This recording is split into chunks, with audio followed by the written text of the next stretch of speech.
Hi guys! Welcome back to my YouTube channel.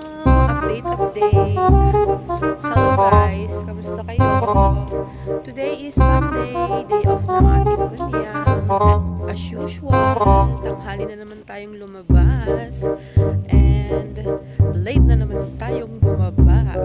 Hindi pa tayo nagutom, hindi pa tayo lalabas. Ganda siguro talaga pagka nagkakaedad na, tumatanda na, iba na yung mga priority natin. Mas pinipili na lang natin magpahinga at patulog dahil sa pagod natin sa isang tulog. So yun, hapon na ulit. Kanina siguro mga alas 3, bumaba ako. Kumain ako ng lunch sa McDo. Tapos nagtambay ako dyan sa may seaside. Kita ko ngayon yung views kung gaano maganda.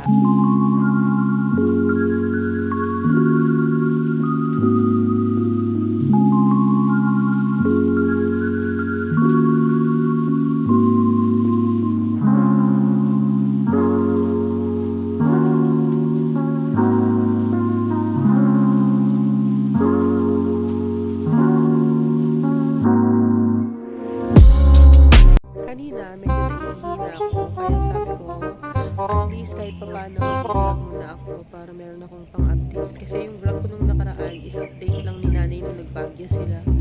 So, lately talaga is talaga naman tamad na tamad. Tamad na tamad tayo mag-video ng mga bagay-bagay at kung anong nangyayari sa atin sa buhay. Well, kasi wala naman masyadong ganap and pagod talaga ako guys. Lalo na mag-Chinese New Year na. So yun, alam niyo naman pag ganitong Chinese New Year na is busy ng mga tao. Maraming mga general cleaning, maraming mga ganap, maraming mga emerald, at maraming mga linis. Tapos, bukod doon is wala ding pasok ang aking mga alaga. Kaya, syempre mag-isip ako ng lunch nila, ng dinner, merienda, and everything. Tapos kasama ko pa sila lagi, diba? Hindi kagaya pag may pasok. Kasi kahit pa paano, pag may pasok sila, mahaba yung oras na pahinga ko mula pag alis nila ng alas 6 hanggang alas 3. Eh ngayon, 24/7 kami, hindi naman 24/7 kasi natutulog naman ako. Pero simula paggising hanggang alas 9 or 9:30 ng gabi is kasama ko sila. Kaya medyo pagod na pagod ang aking Inday. Tamad na tamad.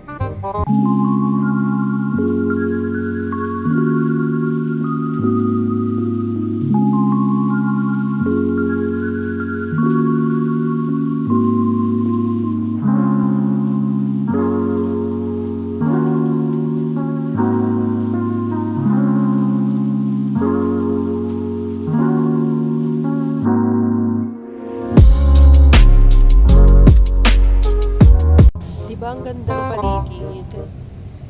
Kaso may dumating na mga nangingisda. May mga, kasi dito may mga libangan siguro nila, mga pamilya na nangingisda.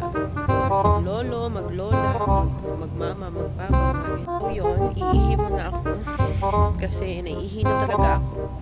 Wala lang talaga akong vlog ng pang next week, kaya kailangan ko mag-update. Alam niyo na, tasks, errands, money. And of course, itong mga video na to, pagka nagkataon, magiging mga memories na lang ng mga pinaggagawa ko habang nandito pa ako sa Hong Kong. Kasi we'll never know kung hanggang kailan na lang tayo mag-abroad. So, mamimiss natin yung mga ganito. Tsaka maganda yung at least kahit pa paano recorded lahat ng mga pinaggagawa natin sa buhay. Diba? Meron tayong babalikan if ever. Yun. Siguro hanggang dito na lang muna yung vlog ko. Maraming salamat sa panonood, sa palaging pagsuporta. And kahit na palagi akong absent at wala sa mga premiere nyo, nandyan pa rin kayo. I'm so lucky and I'm so grateful sa lahat ng support nyo guys. Maraming salamat. And please like, comment, and subscribe.